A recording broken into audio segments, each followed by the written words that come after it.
Bonjour et bienvenue dans ce 28e numéro des Maxi News. Aujourd'hui, on parle des nouveaux Galaxy S25, S25 Plus et S25 Ultra.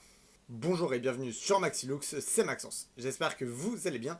Si t'es ici, c'est que t'aimes la tech, donc like la vidéo, abonne-toi et nous on va commencer directement avec le nouveau Galaxy S25 et S25 Plus. Avec un écran respectivement de 6,2 pouces pour le S25 et de 6,7 pouces pour le S25 Plus, des écrans AMOLED 2X en 120 Hz. Pour la puissance, un Qualcomm Snapdragon 8 Elite muni de 12 Go de RAM.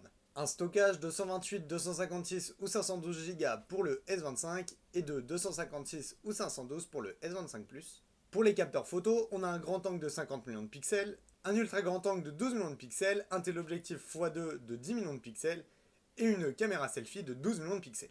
Pour les enregistrements vidéo, on reste en 8K à 30 fps ou en 4K à 60 fps, et les ralentis quant à eux, en Full HD, on peut monter jusqu'à 240 fps, et en UHD, on peut monter jusqu'à 120 fps. En connectivité, on aura la 5G, le Wi-Fi 7, le Bluetooth 5.4, donc toutes les dernières normes, et l'USB-C quant à lui est en 3.2 Gen 1.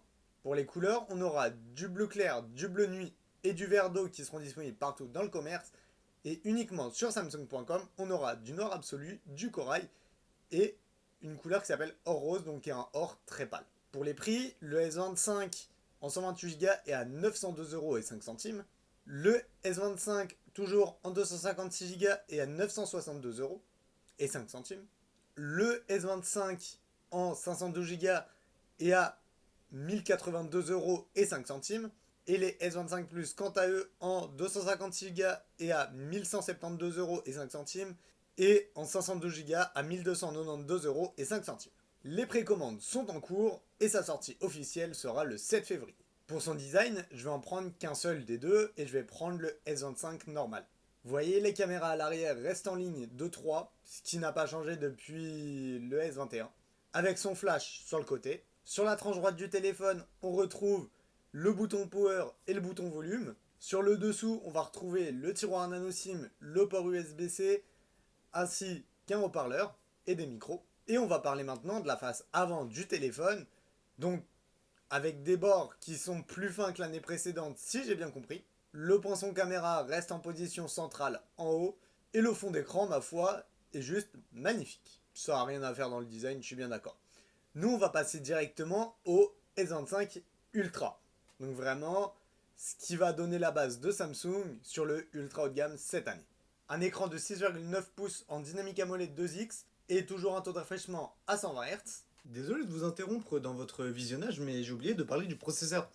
Donc sur le S25 Ultra, on sera sur un Snapdragon 8 Elite aussi, toujours muni de 12 Go de RAM.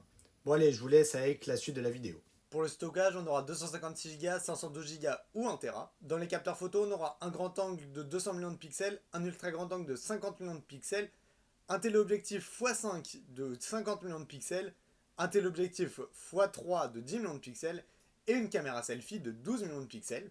Pour les enregistrements vidéo, on aura toujours la 8K à 30 images par seconde, la 4K à 60 images par seconde, les ralentis en Full HD en 240 IPS et en ultra haute définition à 120 IPS. Pour la connectivité, on garde la même chose que sur les S25, c'est-à-dire 5G, Wi-Fi 7, Bluetooth 5.4 et un port USB-C en 3.2 Gen 1.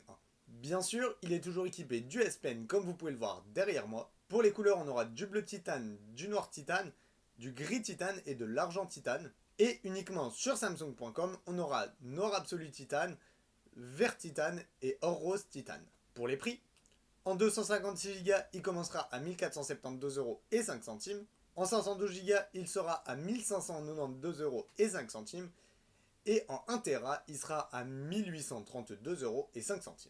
Les précommandes sont en cours et sa sortie est également le 7 février.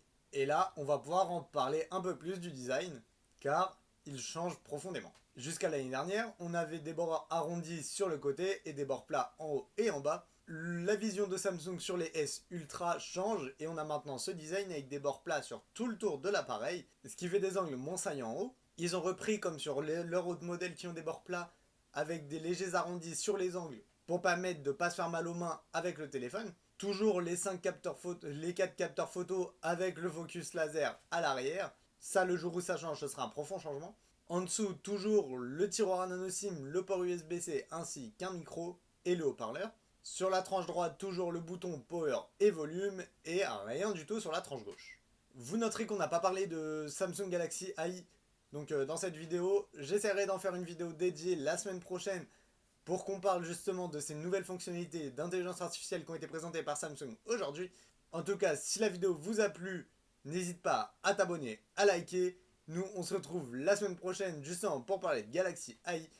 Allez, ciao, bye bye, c'était Maxence, on se retrouve la semaine prochaine.